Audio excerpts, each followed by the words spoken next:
The shop is all but sprayed all the way out. I've got to add a little bit of feet of hose to get it. The 50-foot hose wouldn't quite get me to this last set of squares, and then almost the last 2 set of squares over there, just because it's a longer run from the pump. But looking at how it cleans up, I really feel happy and good about the preparations we're doing. My goal is to just make this as clean as possible for 2 reasons. One, I want the hardener that we're putting on to penetrate as best it can. If anything's on here, that will inhibit it. It may not completely stop it, but it will prevent it from being the best case scenario. And then the second reason is we're gonna put a finish coat on this, and I don't want anything to be dirty in that. Now, given that gets applied by mopping the floor, but still, there's a lot of dirt I'm seeing, big chunks of little stuff. A hawk got into my shop and made its way through some bird's nest that is up there. So all that's gonna get cleaned out as soon as the doors come on. And realistically, putting the doors on would be the best scenario to do this from. Just crack them a little bit, spray the water underneath, and then seal them so no dust gets in. But that's how we're doing it today, because it's raining outside, so the dust will be settled. We're not gonna get that fine silt dust that we've had everywhere in here. That is one thing about living up here and not having the landscape done, is it creates dust everywhere. That'll come, I'm okay with that. So now we're just finishing prepping, and then we can start applying. We're gonna squeegee it out and just dry it off as best we can. Let it sit for maybe an hour or 2. At least that's what the tech support said to do. One of the things they mentioned was that it needs to be dry before we apply it. And I thought, okay, I'll dry it off. But then in their tech support, they said if the concrete is over 90 degrees, so if it's exposed to direct sunlight, it's hot, and that temperature on the concrete is over 90 degrees, they say to spray it down with water to cool it off. So clearly a certain amount of moisture is okay.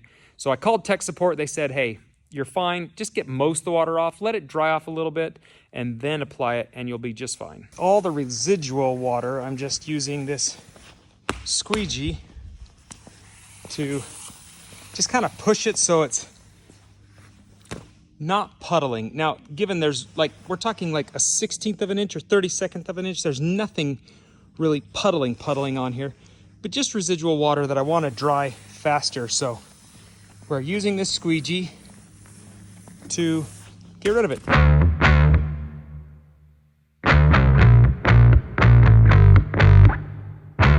All of our concrete is dried, it is clean. I may have to sweep a little bit up front as we get closer to it, because we just got a good rain shower again in between, and another bird pooped on the floor. But as for now, we can start working our way back here. And the reason we're okay to work back here and take our time up there is because for every section that we kind of work off of, which I think I'm going to work in a section of 4, it requires it to stay damp for 20 minutes. So they said if you see a spot starting to dry up a little bit, spray it down a little bit. Now they said if you have pooling water, you don't want that. You do need to kind of broom that to the side so that it's not a puddle, but that it is damp. So we're gonna see how it goes. I'm gonna start in the back.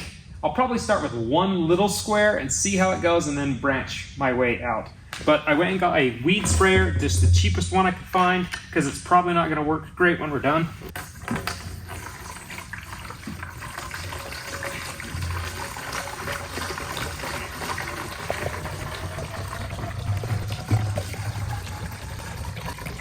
This stuff's not a lacquer or any kind of sealer like that. It's just a penetrating product. So if it spills, you just mop it, but it's not gonna be a, oh, we've gotta get this up and off. They did note that if you do spray it on other items outside of the concrete, you may want to mop it up, but we're okay for everything pretty much in here unless something gets terribly out of hand.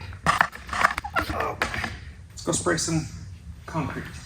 One thing they do say is you need a microfiber, and all of the applications, depending on the brand, it didn't matter, all of them recommended a microfiber to help kind of push stuff around if need be, and we'll need that for our final coat later on. So why they recommend microfiber, I'm not sure. Maybe it's because it doesn't shed like other fabrics can, but regardless, we have it. Oh, that's a bit of a... Not sure which way is going to be missed. There we go. Now, if you've ever worked with concrete sealer, this is not the same kind of chemical. This is a concrete hardener. It makes this surface tension less porous, harder, and it changes a few things. I'll list them for you, but it does do a lot more than just treat the surface. It actually penetrates the concrete, which is probably why it's so much more money, but I think it'll be beneficial. I really like that I have these relief cuts to be my kind of guide. See, that's already a little dry feeling, so we're gonna have to go back over that. I think I can go a lot thicker than I'm going with this stuff. Anyway, these relief cuts create perfect squares to kind of work off of, which is really nice. If it overlaps, it's not a big deal, but if you've worked with cement sealer in the past, if you overlap it too much, it makes a big mess. Oh, that's already pretty dry. That's crazy.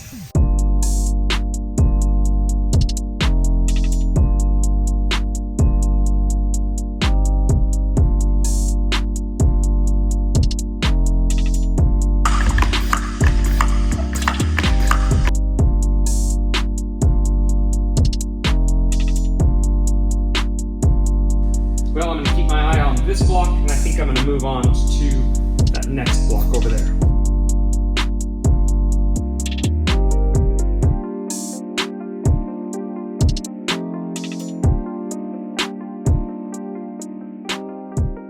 Well, this clearly makes a difference in the way the material looks. Obviously, it's wet, but everything I've seen, this is obviously wet, so clearly you can see a difference between this half and this half, but as we put it on the entire shop floor will take on a slightly darker look.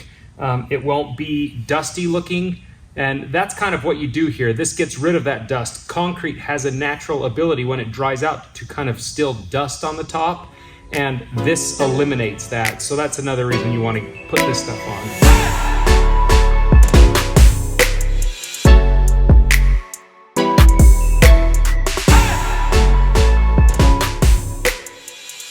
It is crazy to me what the naked eye can't pick up, but what the camera can. My eyes can see that this is a little bit darker, but not a ton. But the camera, you see how much darker it is. This has a green hue to it. This has that kind of ashy hue to it. And maybe it's just because this is dry and this is not, this is a dry concrete now. It is cured for 20 minutes like it's supposed to, and we've kept it moist the entire time. And so that's just the difference of it. One of the things that it will do is prevent that dust and keep it like this. It just kind of bonds the concrete together a little bit better. Now that I have a second set of hands, this is going so much faster, and I don't know if this is what the manufacturer intended for us to do. We kind of got out of order on the squares, but that's okay. So what we're doing is a square at a time. He's spraying and just keeps everything really, really damp and wet, and I just work my way back and forth with the mop. I'm using it almost like a squeegee, where I'm just pulling the material back over any dry spots.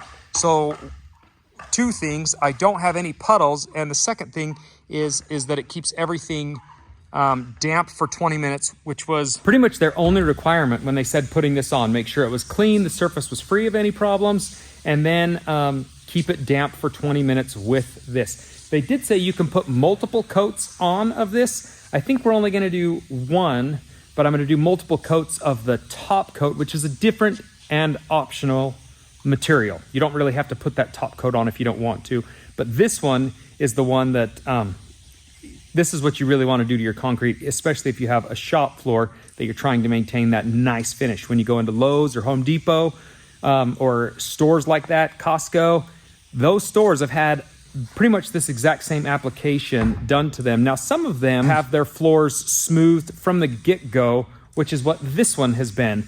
Some of them, however, especially Walmart, you see this in now, they're retrofitting them, and so they pull everything up, then they go back in and grind the concrete all the way down and then do this again. So if you have a shop floor that looks pretty rough, you want to improve it, you may need to grind it down a little bit with some fine diamond blades, and I don't know anything about that, but I know that's probably your first step. This is your next step. It's going to be worthwhile. This is going to be a worthwhile step.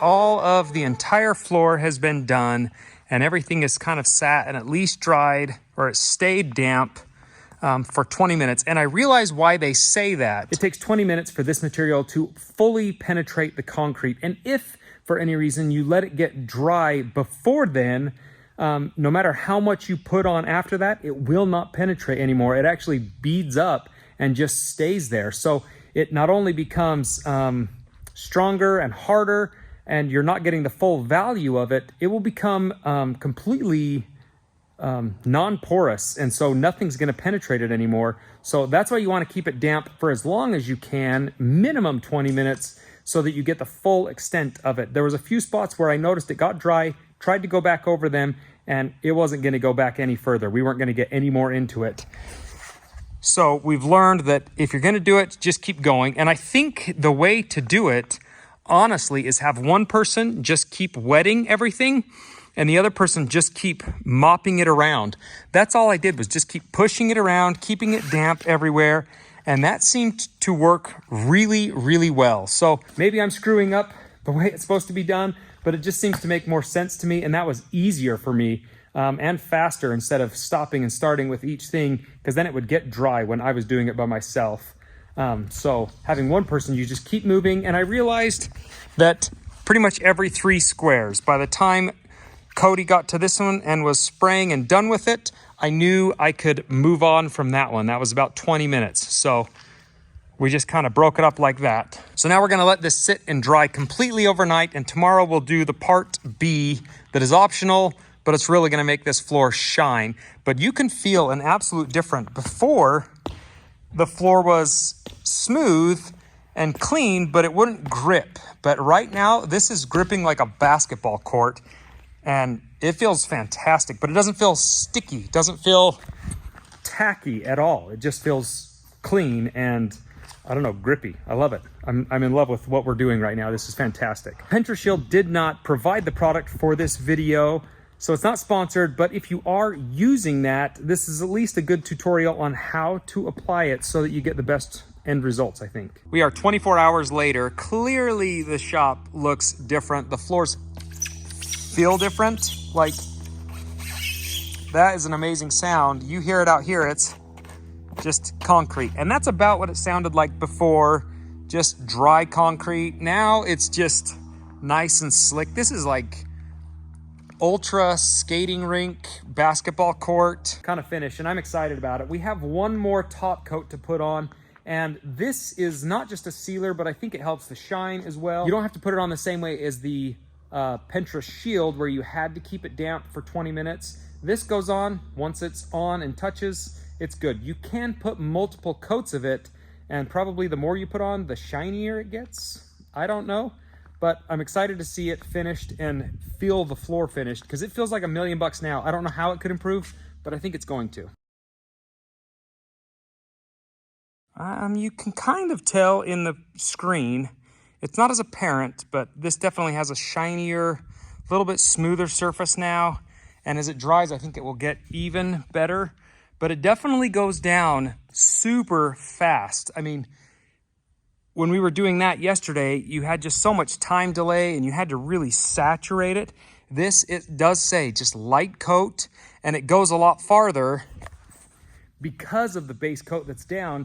This stuff sits on top a little bit and it just spreads a little bit easier. You don't need near as much, whereas before it was absorbing hard into the concrete. So that feels good. I think it's gonna be better. The one thing is, this does have a little smell to it. It's not too intoxicating by any means, but if the doors were closed on the shop or you're in an enclosed area, you may want a respirator or something just so you're not breathing too much stuff. But even then, it's pretty minimal as far as smells go.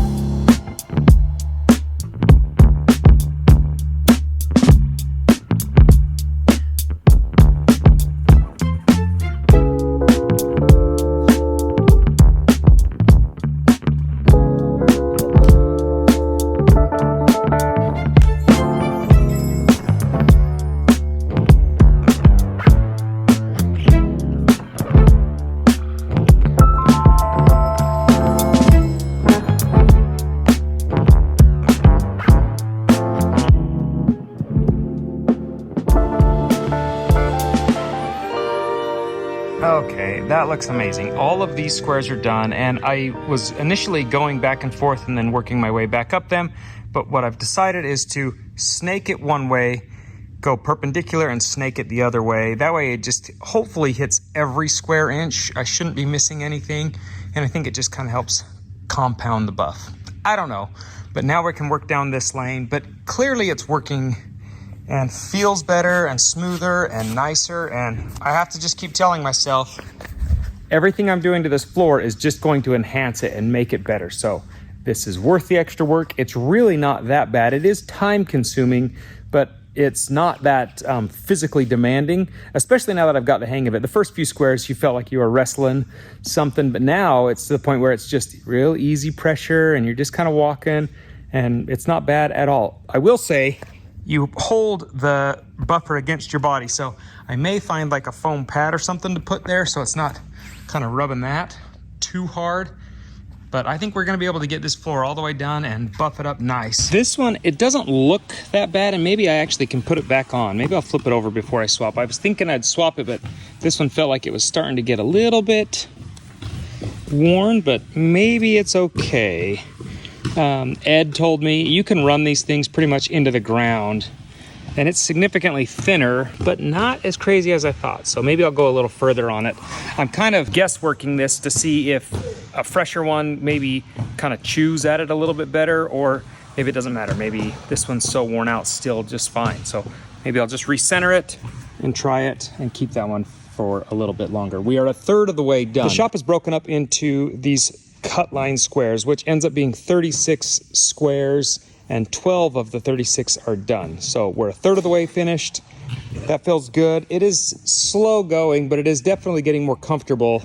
I feel like I'm not fighting the machine or trying to overpower it in any way. I'm just letting the machine do its job, and I'm just using small motions. So going from the start to where I am now, it's a lot less work running the machine.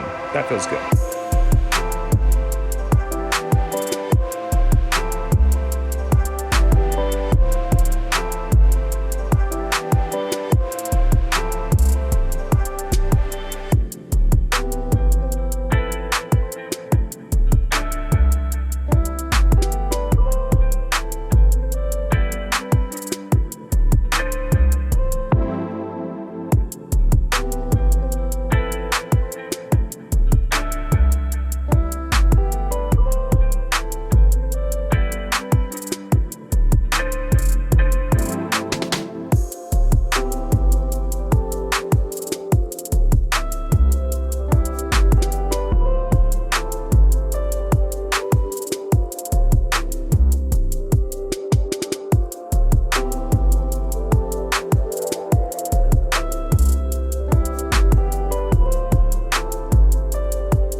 About 10 o'clock, and we started at 10 this morning over there. So it took a lot to get that done with very little breaks, but we are officially done.